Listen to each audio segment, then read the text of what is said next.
welcome to CrossTalk. My name is Kevin Tachi. I will be your host for the next 30 minutes. This particular CrossTalk, and you're going to see a couple of others just like it, is focusing on the individuals who are going to be on the Whitman annual town election ballot on Saturday, May 18th. Now, as you may or may not know, polls will open at Whitman Town Hall at 9 a.m. They close promptly at 5 p.m. So it's up to you to get out there and to vote. And it's up to us here to try to inform you about, not so much inform you, but at least give the candidates an opportunity to talk about the issues and help you understand a little bit about who they are and why you should pick them come May 18th. Now, joining me today is a gentleman who is a member of the Whitman Finance Committee, and he is my guest, Mr. Chris DiOrio. Mr. DiOrio. Kevin, see you.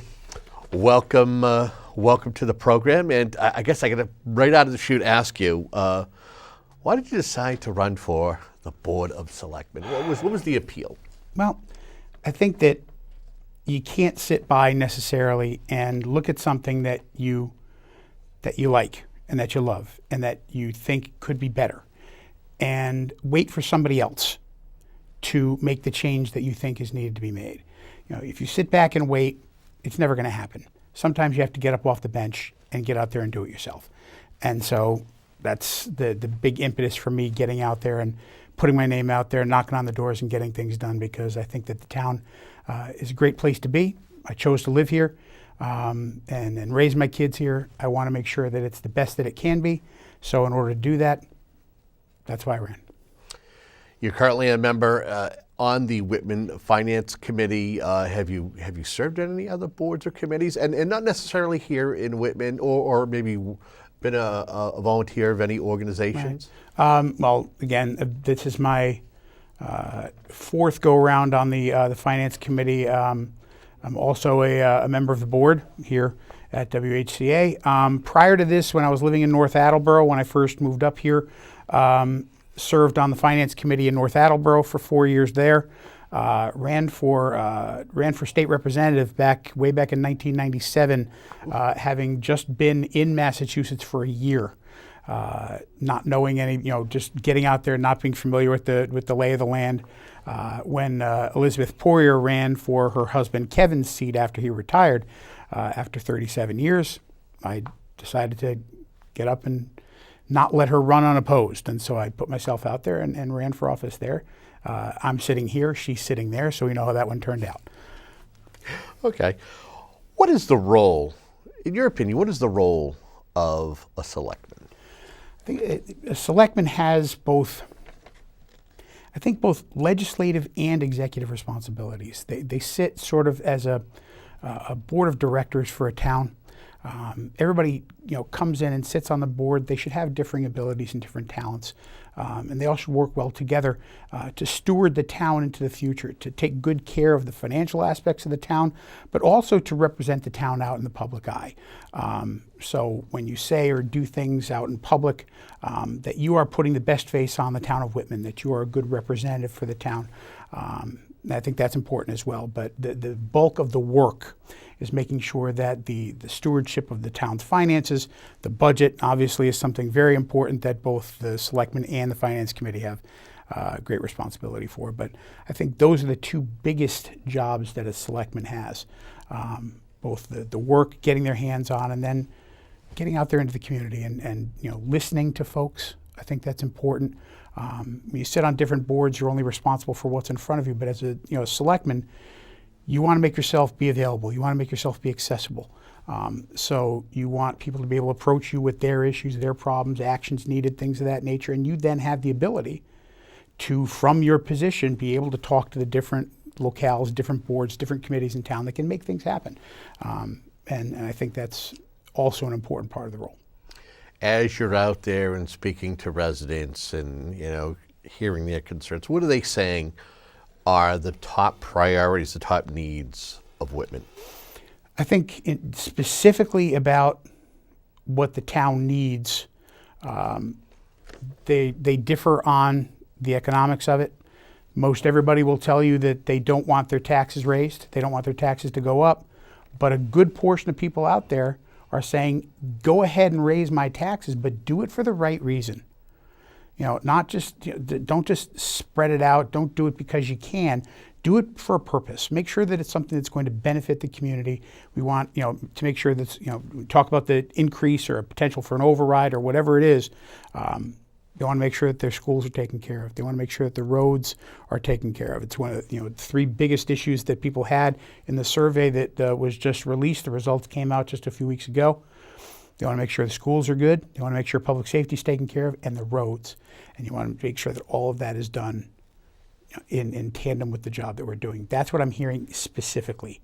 In general, got to tell you, what I'm hearing from people is the town is ready for change. The number of people who have knocked on their door that say something's got to be done about the folks at the top. It's too long. It's been too long. We need change. We need new eyes on old problems, new ideas, and a new vision. That's the general idea I'm getting from people. Interesting. You mentioned taxes, and recently a survey. Actually, a story was released in regards to the top 100 communities in regards to their taxes and what the amount per thousand was for taxes, and Whitman was not in the top 100 as far as being the most expensive in that area, but there were a lot of surrounding communities. Give me your thoughts in regards to where Whitman is still holding the line when it comes to the tax dollar and how much be put on the back of the taxpayers, and as opposed to what the need is now. I know that Chairman Kowalski takes when he speaks at the Board of Selectmen's meeting, I think he refers to Dan Salvucci referring to this as well. That something they take great pride in is people not losing their jobs and keeping their taxes low. People they don't want government putting their hands into their pockets. But there comes a time when you look at the things that you want to have good public safety, you want to make sure that fire and police are taken care of. If you want our schools to compete and not just get by with the basics, if you want our kids to be able to get out there and compete in the world, if you want to make sure that these roads are taken care of, at some point or another you have to look at your tax base and say, we need to do more. If that requires taxes being increased to come more into balance with the towns that are around us, and we are, for all intents and purposes, one of the best bargains in town. In our surrounding area, in Plymouth County and around us, we are a great tax bargain. But now is the time when we're going to start to look at what these lower taxes are doing to us. And I think we have to come to a realization that it might be time to look into increasing our tax base. And also, we're going to have to start thinking about ways to bring more revenue in. I think that's, we're not as strapped commercially as people may have you believe. There are ways to do things. And we're not built out. That's something that I've heard in previous years, that we've built beyond where we can go. We had the building commissioner come before us 2 weeks ago on the Finance Committee and tell us there are 148 new units being built over the next 3 years. We were told that we were built out, that we weren't going to build out. Well, now we've got 148 new units coming in. And that will be great for the tax base, but it's going to put strain on the roads and the police, and it's going to bring kids in, and we're going to have a strain on the school system. At some point or another, we've got to pay for all that. We have to think about ways to do that. And one of those ways, I think, is going to have to be getting ourselves in line as far as our tax base is concerned with everybody else around us. I've witnessed my share of political races on all different levels, and Whitman it fluctuates. And if you were to put your finger on the pulse of this particular race, and knowing that the Selectmen's race is the only one that's on the ballot, how has it been? Because from my parents, whether I'm looking at social media platforms, if I'm watching discussions or listening to discussions, it appears to be it can be contentious at times. Is my assessment wrong, or is there any accuracy to it? No, I think you're right. I think it is more. Well, I don't know that it's necessarily more contentious than in the past, but I think you're hearing it more. It's a lot more visible. I think the advent of and the continued use of social media as a platform to talk about candidates, to talk about issues, has certainly both helped and hindered things in terms of the dialogue. We've just in general, I think nationally and it trickles down to local elections as well. We've lost a good deal of our civility in terms of discussing issues. There are some things, very few things, that are black and white. Most things are varying shades of gray. The things that are black and white in the world usually end up in body counts. We don't have the ability for some reason now to be able to recognize that not everything is so divergent. We don't have to pull away at the far edges of our political ideologies and realize that we're creating the problem ourselves. By pulling further to each edge, we're forgetting about how much tension we're putting on the middle. And most elections are won right there in the middle. The town right now, I would say the top issue is the budget crisis, where things stand. Knowing that you're a valued member of the Finance Committee and have the power of deduction, how did we get here? I think, and this is what I've been saying when I've been talking to folks on the trail, we right now are paying the debt for putting things off over the course of the last 5 to 10 years. The decisions that we made years ago, frankly, long before I got here. But now things are starting to come back. I have clients who come to see me that will tell me that they don't have any credit card debt. And then when I investigate further, what they mean by they don't have credit card debt is, well, I have these credit cards, but I'm just not paying them. Or I'm just paying the minimum. I'm just getting by and trying to put things off until I can get back on my feet. But you are not guaranteed to get back on your feet. And as we continue as a municipality to put Band-Aids on problems and not deal with long-term planning and long-term solutions for our financial needs, all we're doing is creating a situation where the debt keeps increasing. We keep finding ourselves more and more spiraling downward financially. And now we have a huge nut out there that we can't take care of.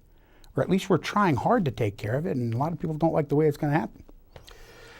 There have been multiple discussions. I know you've sat at the table in regards to joint meetings between the Selectmen and the Finance Committee. And the last joint meeting, the discussion was, should the town go for a debt exclusion? The debt exclusion, of course, would alleviate finances under the levy limit. This is a bond that was done back in, I think 2009, 2010, to build a new police station and to renovate the fire station and the town hall.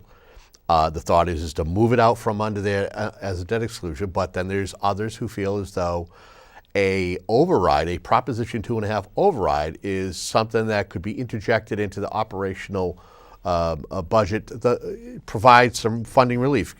Give me your take. Well, sitting as a Finance Committee member, technically I'm not permitted to state favorably or unfavorably what a position is on the debt exclusion because it's on the ballot. I can speak generally and hypothetically, and I would tell you that we've done it backwards. I think that, in this situation we had two options available to us. We had three options, actually. We had the possibility of an override, we had the possibility of a debt exclusion, or the possibility of both. Given that the general tenor as far as what the selectmen were saying is that they didn't think that both on the ballot would be successful. And then they made a choice between whether they thought the override would be successful or whether they thought a debt exclusion would be successful. And one of the arguments that I heard in this joint meeting was, well, we don't have enough time. We can't rush an override onto the ballot. My response to that is the reason why we're getting it wrong and why we did it wrong. Last year at town meeting, town administrator stood on the floor and told the people there that next year we were going to need an override, that this financial, bailing wire and gum kind of solution of taking $800,000 out of our savings account, in essence, to balance our budget, that we weren't going to be able to do that again, and we were going to need an override. That was 12 months ago. And now nothing was done to get people educated, to get people to know what the override was going to be about, to even put things into place to get people to understand and to educate them. And now, because we did nothing for 12 months, it's a rush. We can't rush an override. We can't do that. But we're going to be able to, according to what the selectmen are saying right now, we're going to put it on the ballot in November. So we're going to be able to do in 6 months what we couldn't do in 12. I think we dropped the ball as a financial steward in terms of the override. I think that should have come first, and I think people should have been trusted to understand and make that decision with education as to what it was going to do. In your opinion, is there a course of action that can be taken by the town to improve Whitman's long-term finances? I think that, again, any decent budget, any decent planning can't just be done on a year-to-year, month-to-month, day-to-day basis. You have to think long-term. We need some sort, and I know we're starting to move down that path, but again, it's something we should have been moving down towards a long time ago. We need some type of solid financial capital plan and stability plan. Strategic plan. A strategic, sustainable budget plan, not just for next year, but for 5 years out and 10 years out. We have to do better at thinking about this. And it's not enough to say, well, if you create a plan and don't have money for it, all it is a wish list. Well, part of the plan is how we get money back in. We've got to start replenishing capital stabilization. We've got to start replenishing these accounts that we have depleted to fix things that we probably shouldn't have had to fix if we had done the planning long term. That's the way we have to go. We really can't just put it off and say it's a nice idea. It shouldn't be a nice idea. It should be something that we put into place and make work. What's interesting that you had mentioned that as you were wrapping up your answer, because that was my next question, is how plausible is a strategic and capital plan for the success of the town? Is it doable? Because there have been conversations that you need to have the finances in order to be able to enact such a plan or either plan. So it was interesting that you actually answered that question prior to me even asking it. How important is the current town administrator to solving the town's current finances? I think the one of the greatest things that comes along with our town administrator is the tremendous volume of institutional knowledge and history that he has. He is an encyclopedic breadth of understanding as to how municipal finance works and how the town interacts with the state and how the state interacts with everybody else. Whomever the town administrator is going to be in the future, whoever it is, has to be able to understand and be willing to work for the selectmen and with the finance committee to make this all work. It can't be just the job of one. It has to be 10 fingers working together, all together, to make the plan go forward. If it becomes something where people are going off on their own, it's not going to work. It has to be a joint understanding between all of those three entities at the top, and then that also has to trickle down to all of our department heads to get on board. It has to be a mutual decision. That it's a community. We can't just leave it to one and continue to have different departments go after each other. This is a moment where we have to come together and recognize that without this, we fail, and we're too good to fail. It's interesting. If you are elected on May 18th, and I remind folks, don't forget, again, this is your reminder, and I'll do it again before we close out the program, that the town's annual election is on May 18th. It's a Saturday. Whether it's raining or sunny out, it's your duty to get out there and make a choice one way or the other. I believe there's also going to be a question on there for the debt exclusion, so you'll have a couple of reasons to go out and vote, 9 a.m. to 5 p.m. at Whitman Town Hall. But if you're elected to the board, there's a very real possibility that you will be part of the discussion, as this town administrator probably will be exiting via retirement. The police chief has already said that he'll be done this summer, and who knows if there's going to be other town department heads who are going to decide to call it a career. How do you go about replacing vital people like a police chief, like a town administrator? And do you interject something differently? Maybe if you do have a town administrator, maybe you also bring on a business manager too, part-time. I think that there is part of the job there is making sure that you're not simply taking a next person up approach, that you want to be able to open the door to folks coming in from the outside. Again, change comes from all sides. It might be that we, in terms of looking for new police chief, new town administrator, that we want to look outside and get the best possible qualified individuals out there. We may want to look at what the duties of the town administrator will be. We may want to look at how broadly we want the police chief, or other folks that might be heading towards retirement. If we want to look at that, we want to make sure we're getting the best person in there possible. I think in terms of a town administrator, you want somebody you want to have somebody with municipal finance experience, but you want to have somebody with a good financial mind that has a good understanding of how these plans will work. Hopefully somebody who has experience working inside the structure of a 5-year or 10-year financial plan, that they can walk in with their own institutional knowledge and make things work. It's interesting you mentioned about the town administrator. The lifespan of a town administrator or a town manager is 3 to 5 years. Mm-hmm. Anybody who knows anything about municipal government will tell you that. And the current administrator he's kind of outlived that lifespan, so to speak. He's been outlived is wrong, but he has that institutional knowledge, that he has sustainability, as to where other individuals, for some reason, will move on after 3 to 5 years. That would be the accurate thing to say. He's on the outlier edge of a bell curve in terms of term. But yeah, I think that, and I think he'll tell you, if you ask, that he's not going to do this forever. Right. And I think that we have to think about both what he can do now, as well as what he's going to be able to do in terms of getting a new person involved and up and running right away. Because whenever that happens, there's really not a whole lot of get up to speed time. If we are going to continue down a difficult financial path, there's no time for learning on the job. This has to be somebody who can come in and go.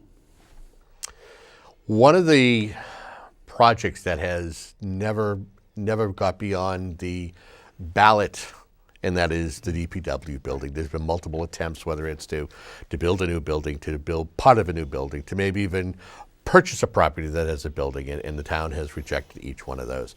Do you still feel that is a top priority, a top capital project, or do you feel that there's other capital projects that have surpassed it? No, I think this is got to be one of the top 2 or 3 projects that we need to get done.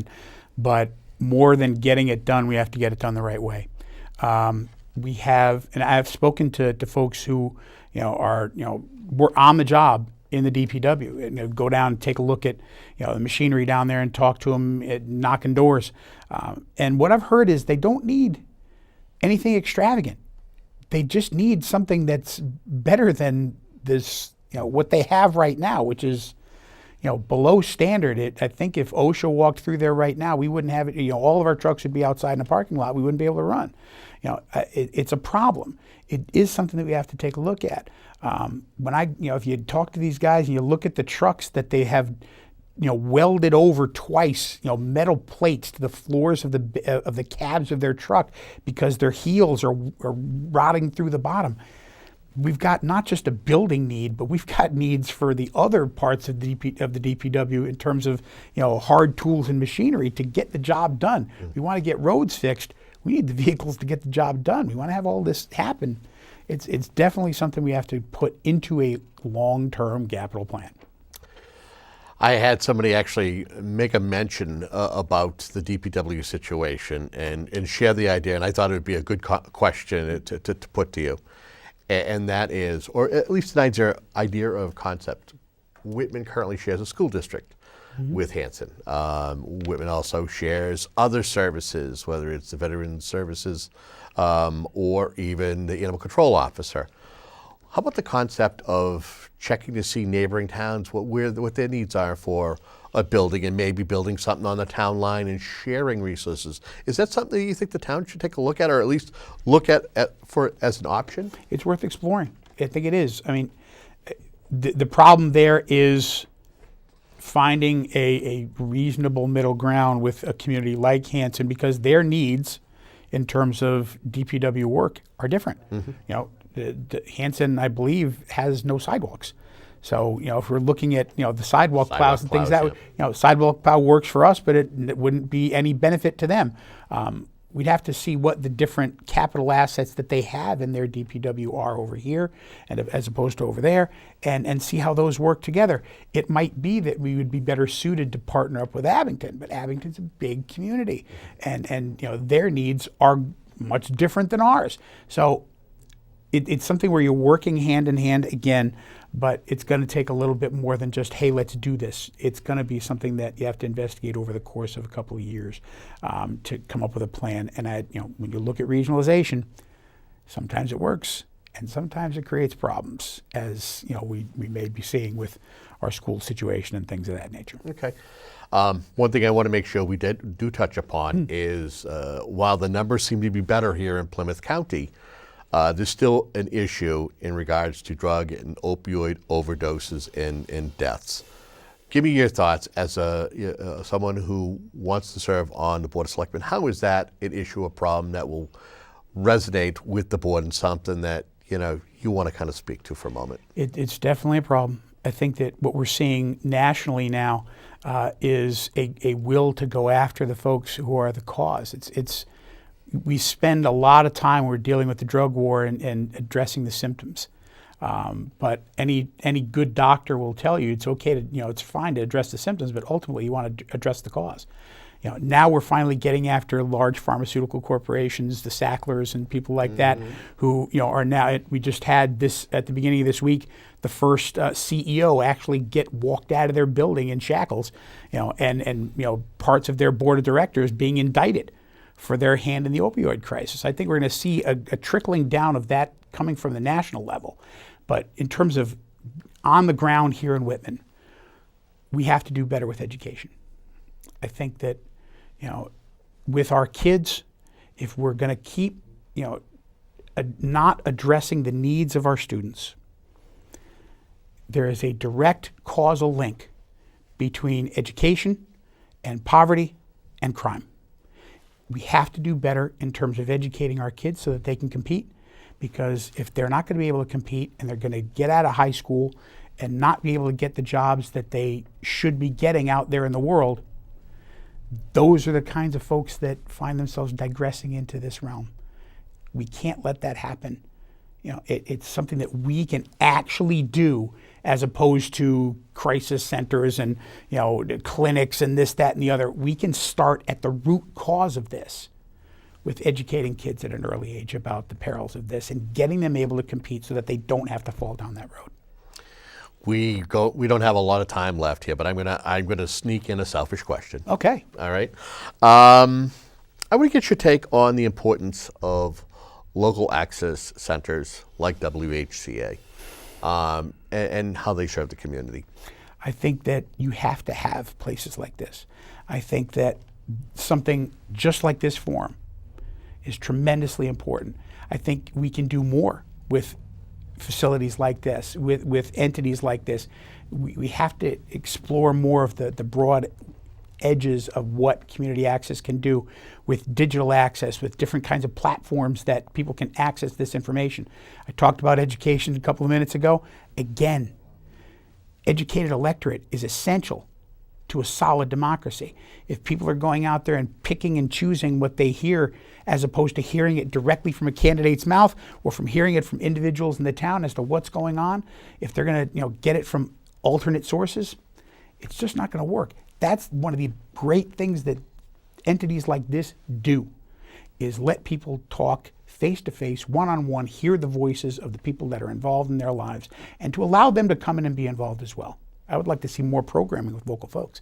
I think that's something that we should do, and then get it out there digitally. If you're elected, I don't know if you set any goals. What would you like to accomplish during your first term if you are elected? I think we have to pull ourselves out of the spiral right now. If we can get ourselves to a point where we're looking at putting more money back into accounts that we have strip mined to get ourselves out of problems in the past, I think we have to do that. If we can get ourselves to a point where we're starting to put money back into the community, we're starting to put money back into these accounts so that we can address capital projects, so that we can go get ourselves a DPW. I would love to see us start to break ground on something like that during my first 3 years. I would love to see us do that. I would like to see us not have to be continually fighting as far as getting money into our schools. I think we have to do better at all of these things. And getting ourselves where we're not scratching and clawing just to get to zero. I think we have to do better and start getting on the plus side of things. That, I think, would be an accomplishment. If folks want to find out more about you and your campaign, how can they do that? Well, my campaign website is at DiOrioForSelectmen.com. I'm also accessible on Facebook and Instagram. We have pages, for Chris DiOrio for Whitman Selectmen.